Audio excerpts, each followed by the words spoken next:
This is Andi Purewal for Boxing News. I'm joined by Hamzah Sheeraz here in London. Hamzah, it's good to see you. How you doing? How you feeling? Very well, bro. How are you? I'm very good, thank you. Here we are. Yep. It's finally arrived. Well, not just yet. You've obviously got a month or so to go, but your maiden world title. How does this feel? No, it feels like it's meant to be. My last, I think, four fights of everyone kind of knew that if I get them wins, I'll eventually be in this position, and here we are. How would you assess your journey to this point? The highs, the lows, obviously the Bradley Skeet criticism, and it's all led to this moment. How does it all feel now you reflect? You know what, it feels, if I had to sum it up, it feels like it was needed. Like everything was necessary at that time of my career, and I'm a firm believer that everything happens for a reason, and that reason is why we're here today, is why I'm fighting for a title on February the 22nd. So yeah, man, I've just been cherishing every moment, been living in the moment, and February 22nd I get the chance to kind of finish the kind of chapter 1 of the Hamzah Sheeraz story and then begin chapter 2, inshallah. Every boxer has their own goals within the sport. Some just want to win a British title, have it as a minimum. Some want to win world titles. Some are already thinking about undisputed. Yeah. When you started boxing, what was the minimum ambition for yourself? Do you know what? It was just to be a pro boxer. I'll be honest with you, it was just to be a pro boxer, to say I can. I remember waking up on the day of my debut thinking, yo, this is sick. Like, I'm going to have my debut tonight. It's mad. And then the dream starts to become more of a reality. Slowly. And then, yeah, man, like I was saying earlier, if you asked me when I was 8 years old, do I believe I'd be in my position today? No, because I was worried about what Arsenal were playing, or at the time when I was younger, you know what I mean? And yeah, it's kind of surreal, bro. It's kind of surreal, but it's deserved, definitely. At the minute, you're chasing that title. You're the hungry lion wanting to become the king. Have you thought about, I imagine not, but when you win that title, maintaining that level of motivation, maintaining that level of hunger? Do you know what? It won't be an issue, because being around so many great fighters in Riyadh season, winning a world title, like before it used to be like, oh, that's the biggest. Now it's like, look at these guys fighting for undisputed, and look at these Beterbievs, Bivol, look at them, man. They're just like different level, different class. So it's amazing to be around them, because there's always a goal to reach. And until you reach that level, then maybe it'll be hard to kind of maintain the hunger and whatnot. But as for now, no issue. The green and gold belt, Hamzah, for you, is that, like a lot of boxers say? That's like the holy, for me, that's like the holy grail of boxing. That is the belt, you know what I mean? And obviously the Ring Magazine belt as well now.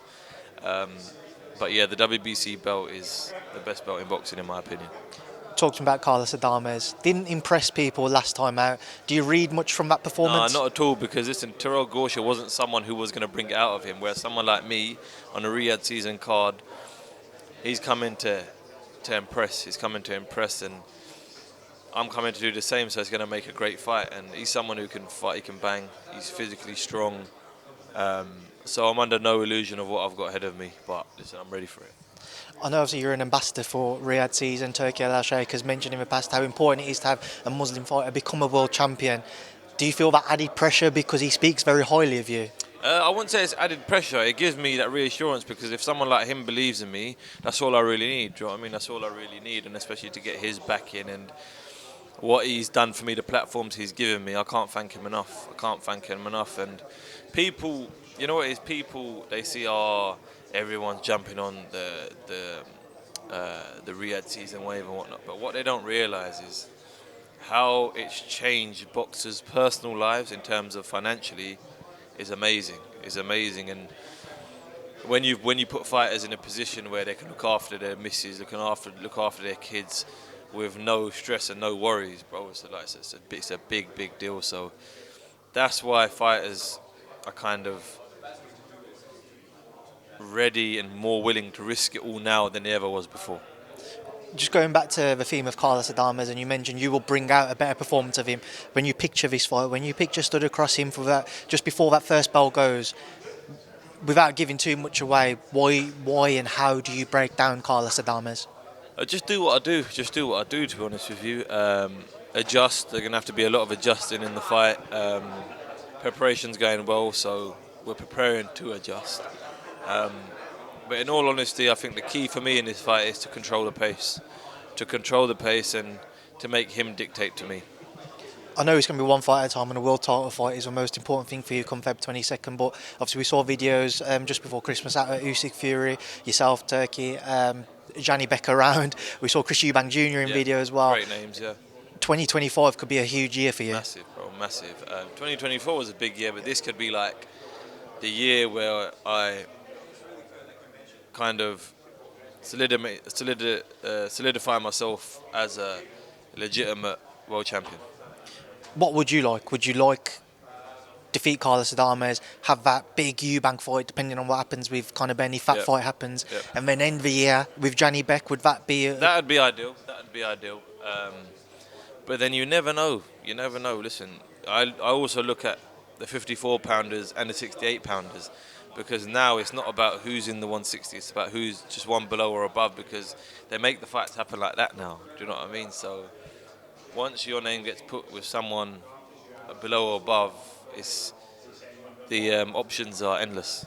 Is it personal at all with Junior? No, not at all. It's not personal. I just would love to beat him up. I just would genuinely love to. And it's as simple as that. But yeah, no, not personal. I don't take anything personal, to be fair. And I think the day I do is the day that my opponent or someone will have an advantage over me.